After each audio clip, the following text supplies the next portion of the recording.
வக்பு திருத்த சட்டத்தை மத்திய அரசு திரும்பப் பெற வலியுறுத்தி கோவையில் எஸ்டிபிஐ கட்சியினர் 500க்கும் மேற்பட்டோர் கருப்பு சட்டை அணிந்து கையில் கருப்பு பலூன்களை வைத்துக் கொண்டு ஆர்ப்பாட்டத்தில் ஈடுபட்டனர். வக்பு திருத்த சட்டத்தை மத்திய அரசு திரும்பப் பெற வேண்டும் என நாடு முழுவதும் உள்ள இஸ்லாமியர்கள் தொடர்ந்து போராட்டத்தில் ஈடுபட்டு வருகின்றனர். இதன் தொடர்ச்சியாக தினந்தோறும் தமிழகத்தில் எஸ்டிபிஐ கட்சியினர் பல்வேறு கட்ட போராட்டங்களில் ஈடுபட்டு வருகின்றனர். அதன் ஒரு பகுதியாக கோவை குனியமுத்தூர் பகுதியில் எஸ்டிபிஐ கட்சியின் சார்பாக வக்பு திருத்த சட்டத்தை மத்திய அரசு திரும்பப் பெற வேண்டும் என்பதை வலியுறுத்தி ஆர்ப்பாட்டம் நடைபெற்றது. எஸ்டிபிஐ கட்சியின் தொண்டாமுத்தூர் தொகுதி தலைவர் குனியமுத்தூர் NMG நாசர் தலைமையில் நடைபெற்ற ஆர்ப்பாட்டத்தில் 500க்கும் மேற்பட்டோர் கலந்து கொண்டு மத்திய அரசுக்கு எதிராக கருப்பு சட்டை அணிந்தபடி பலூன்களை கையில் வைத்துக் கொண்டு கோஷங்களை எழுப்பினர். இந்த வக்பு சட்டத்தை திரும்பப் பெறும் வரை தொடர்ந்து எஸ்டிபிஐ கட்சி சார்பாக போராட்டம் நடத்தப்படும் என தெரிவித்தனர்.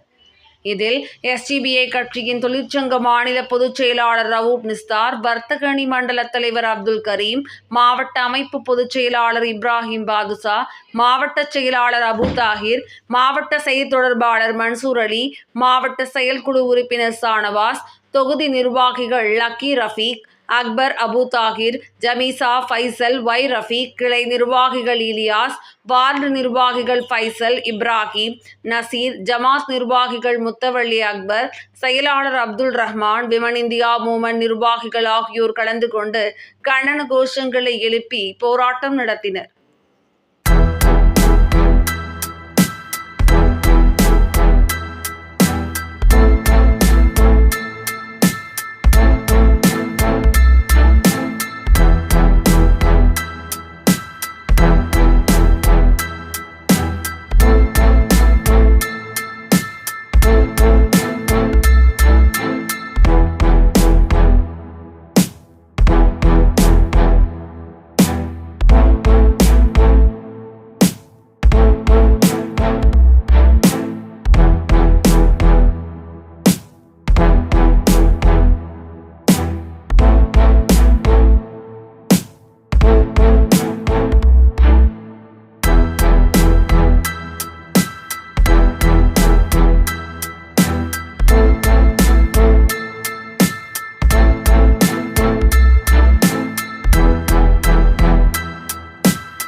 என் ரவுபுனி சார், எஸ்டிபிஐ கட்சியுடைய தொழிற்சங்கத்தின் மாநில பொதுச் செயலாளர்.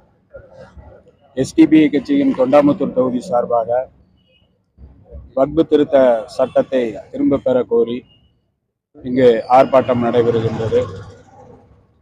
எஸ்டிபிஐ கட்சியுடைய முழு கோரிக்கையுமே இஸ்லாமியர்களுக்கு எதிராக இஸ்லாமிய மக்களுடைய சொத்துக்களை அபகரிக்கும் விதமாக கொண்டு வரப்பட்டிருக்கக்கூடிய அந்த வக்பு திருத்தமானது முழுக்க முழுக்க அவர்களை நாடற்றவர்களாகவும் சொத்தற்றவர்களாகவும் மாற்றுவதற்கான பிஜேபி அரசுடைய திட்டம். அதை ஒருபோதும் எஸ்டிபிஐ கட்சி இங்கு அனுமதிக்காது. குறிப்பாக 1995 போடப்பட்ட வக்பு சட்டத்தில் எந்தவித பாதிப்பும் கிடையாது. அது ஒரு சிறந்த சட்டம். இங்கு இஸ்லாமியர்களுக்கான மத சுதந்திரமும் அதை நிர்வகிக்கக்கூடிய சுதந்திரமும் அதில் கொடுக்கப்பட்டிருந்தது. பிஜேபி அரசுக்கு, மோடி அரசுக்கு இது உறுத்தலாக இருந்தது. இந்த வக்பு சொத்துக்களை எப்படியாவது ஆக்கிரமித்து அந்த பிஜேபியோடைய அந்த சங்க பரிவார கும்பலிடம் ஒப்படைக்க வேண்டும். இந்திய பிரிவினையின் போது இருக்கக்கூடிய அந்த சொத்துகளையும் எடுத்து அது சங்க பரிவார சக்திகளிடம் கொடுத்துவிட வேண்டும். கார்ப்பரேட்டுகளிடம் அந்த சொத்துக்களை கொடுத்துவிட வேண்டும் என்பதற்காகவே இதில் கிட்டத்தட்ட ஒரு 115 திருத்தங்களை கொண்டு வந்திருக்கின்றார்கள். கிட்டத்தட்ட அந்த 45 திருத்தங்கள்ல முதன்மையானதாக இதை நிர்வகிக்கக்கூடிய பொறுப்பை மாவட்ட ஆட்சியரிடமும் அதை அந்த சொத்துக்களை பராமரிக்கக்கூடிய பொறுப்பை முஸ்லிம் அல்லாதவர்களிடமும் ஒப்படைக்கக்கூடிய இந்த செய்தி என்பது முழுக்க முழுக்க அந்த வக்பு சட்டத்தையே நீர்த்து போக செய்யக்கூடிய செயலாக எஸ்டிபிஐ கருதுகின்றது. அந்த சட்டம் இது முஸ்லிம்களுக்கு விரோதமானது என்று சொல்லிதான் இந்த அதை அமெண்ட்மெண்ட் பில்லாக அமல்படுத்தும் போதே ஆகஸ்ட் 8ஆம் தேதியே நாங்கள் போராட்டத்தை எஸ்டிபிஐ கட்சி தேசம் முழுவதும் எடுத்தது. இந்த சட்டம் வாபஸ் வாங்கும் வரை தொடர்ந்து நாங்கள் போராடுவோம். போராடினால் வெற்றி கிடைக்குங்கிற நம்பிக்கை வேளாண் சட்டத்தில் கிடைத்தது போல் எங்களுக்கும் கிடைக்குங்கிற அந்த நம்பிக்கையோடு இந்த போராட்டத்தை நாங்கள் தொடர்கின்றோம். தொடரும் வாபஸ் வாங்கும் வரை இந்த போராட்டங்கள் தொடரும்.